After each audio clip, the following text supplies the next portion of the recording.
Okay, go ahead, Christina. You're all set. Good morning, everybody. My name is Christina Stoyan, and these are Greg Isaacson, Brian Long, and Bhavani Acharya. And we are employees of Newcastle County Technical Services, also known as NCCTS, located in Wilmington, Delaware. We provide technical support services for companies in Newcastle County, Delaware. As mentioned, my name is Christina Stoyan. I am a tax and treasury accountant. Greg is the database administrator. Brian, the network security engineer, and Bhavani is the customer service and marketing professional.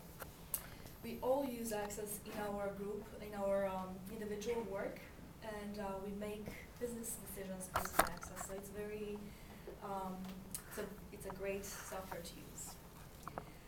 The mission of NCCTS is the following: to provide the greatest quality of technical support for our client companies in the greater New England County, Delaware area. And the objective is to provide seamless solutions at a fraction of the time spent by our competitors. So we like to react in real time and find solutions as soon as possible. The services that we provide are hardware and software support, network troubleshooting and installation, training, so we go on premises to our clients and we train our clients. Security camera maintenance, virus removal, disaster recovery, and voice over internet protocol service, as well as other services. As you can see in the first stage of our project, we've learned how to add, update, delete, filter, and back up the database. We input the hourly rates depending on the type of service provided. We've added a new record in the sales reps table. We deleted a client and learned how to create city selections. So we customized our form, our table based on city. And we have used the filter by form function to obtain the list of calls with 10 or more hours logged. Finally, we backed up the database. As you can see, it saved another document with the date when the database was backed up. Is it this one? The right one. Okay, so my name is Greg. I deal with the databases. So here are a few bullet points of what I deal with on a regular basis. I'm not going to read them all. It's quite a mouthful. But typically, a lot of things that we deal with making database is creating queries. So I have queries that I will show you, basic query creation, as well as when you create queries, you pull them from tables. Tables have relationships. You want to have those relationships maintain the data across the tables. So let's get on with that. So one thing to save some time is you can right-click and open a table in design view immediately, so you don't have to go into database view. You'll see it immediately in design view. And from there, you can go into properties. So right here, I have my caption set to hourly rate, and I'm going to have that as the title of the line. So in doing that, you can see that the field size is long integer. You can change that. In this case, I'm going to change call type ID to number, so now only number is permitted into that. Any other character will not be permitted. You can set the range, the limit on the character to say 5 as well. So anything that exceeds that will not be permitted. You can also use input masks. So in this case, we have date or short date as the format, and you can see you can pull from a list of different types of formats that will be, whatever data you input will be formatted into that. So when you make those changes, you're going to have this dialog window pop up. Don't be afraid of it. If you know what you're doing, you can hit yes. And when you hit yes, any data that does not fall within those parameters that you set, because that's basically what you're trying to do is you're setting those parameters, any data will be lost, but that's okay, because that's the point of it anyway. So my relationships window, we get some one-to-many relationships between these tables. You can see customer ID goes to customer ID. So all data changed within those tables will reflect across tables. So you don't have redundancy or user mistakes in which you input incorrect data across tables. It's also, again, a time saver because you're not typing the same data again and again and again. So here we have query design. I got my tables open. So you can take different, different subjects, put them into down here. So what you have now is you have call ID from calls, you get call types. That might be in calls. Point is you get all those represented, so what you can do from here is you can filter to create specific queries based on what parameters you want set. So in this case, I want disaster recovery. I want the first name Barbara, and I want greater than 5, less than 10 hours of calls logged. You can also sort them in different orders, so in this case, I have hours logged sorted by ascending. And as we can see here, we get 5, 8, 10, 10, in ascending order, the name of the person, disaster recovery. So we can also copy any query you make, and again, time saver, if you were going to change what you have, you can just simply copy and rename. You can see there we got two new queries. This one is going to be network installation, as you can see by the title, and we simply changed the description. We go back. We simply changed here the query and the criteria and the description to network installation. That's about it. That's some stuff you can do with query design. Great, thank you. Hi, everyone. My name is Brian, as you know. I mostly went and did work on all of our queries and calculated fields and stuff like that. So I'm going to be going over some of those. As you can see, that information is shown here. But essentially, what I did, clicker is not working. Try the keyboard. Just try the keyboard. All right, there we go. So,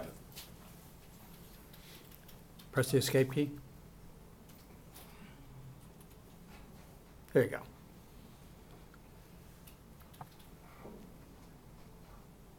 okay. I'm just going to sit and use the mouse, I guess. Actually, no, nothing's working. Okay, there we go. That's weird. Okay. It's not my fault, technical issues. All right, so as you can see here, we have a calculated field that is the calculated field is average response, followed by the colon, and then the actual expression. And so the name of the calculated field would be average response. A calculated field will display the results of an expression when in data sheet view. So you can see in here, this is data sheet view and this is design view, and you can see that the calculated field shows these results with this expression, which is this expression.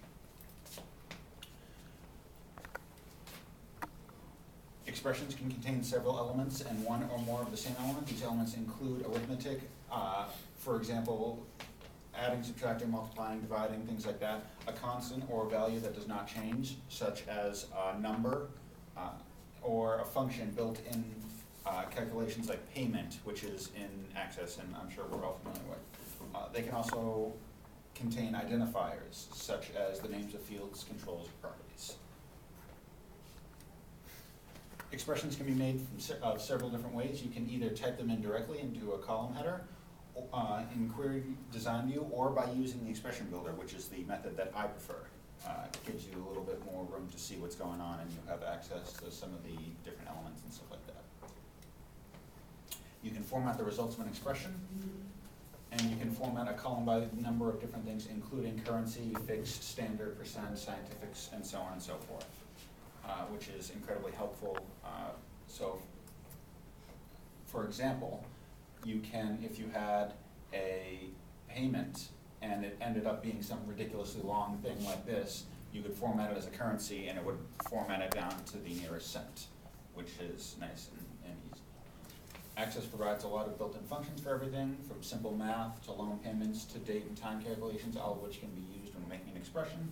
One of those, which I'm sure we're all familiar with, is payment, which is basically allows you to determine the payment for in a calculated field based on a number of criteria. The totals function can be used to aggregate entire columns. So you can take an entire column and aggregate it and figure out things like the average or the count or the sum of the entire column, which is very nice to use. And you can also create a query using, so going through this, I created a query using rep first, rep last, call ID, and customer satisfaction. And we use the total row to group, for instance, rep first, rep last by group by, and then call ID by count, and the customer satisfaction by average. We changed the call ID caption to number of calls, and we created the average response calculated field, which is the first, right, which is displayed right there. And then I hand it over to Bhuwan. Thank you very much. I'm Bhavani, and just describe about the form and reports. The main difference between these two things are the form is the input interface and the report is the output interface. We can print the report according to the business need or according to the need of the project, and the form can be used to modify, to change, to amend the data in the database. Okay, here we do that, how to create the form. To create the form, select the table on which you are going to create a form and click on the create table, right click on the more forms. You can find the more types of form, whatever you need, and select the split form option if you are going to create a split form. Okay, then it looks like this, and you can, the most important property of this creating form is that you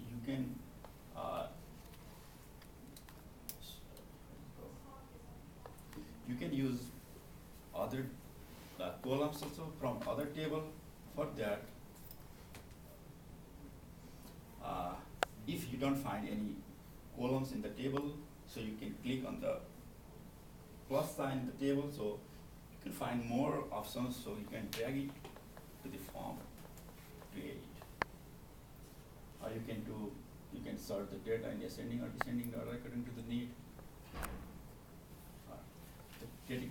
Creating reports. To create a reports, click on the form or table, and you can sort them in ascending or descending order. You can change the theme of the report, so you use the appropriate you need. You can apply the theme then. To change the title, you can click on the title and you can make sense, whatever you need it. You can change the color of the title. For that, you can go to the theme and you can change it. And we can delete this icon from the report. For that, select it and right click on it, so you can delete it. So you can find this kind of report from this. You can delete these things from here. These are the different things, before and after.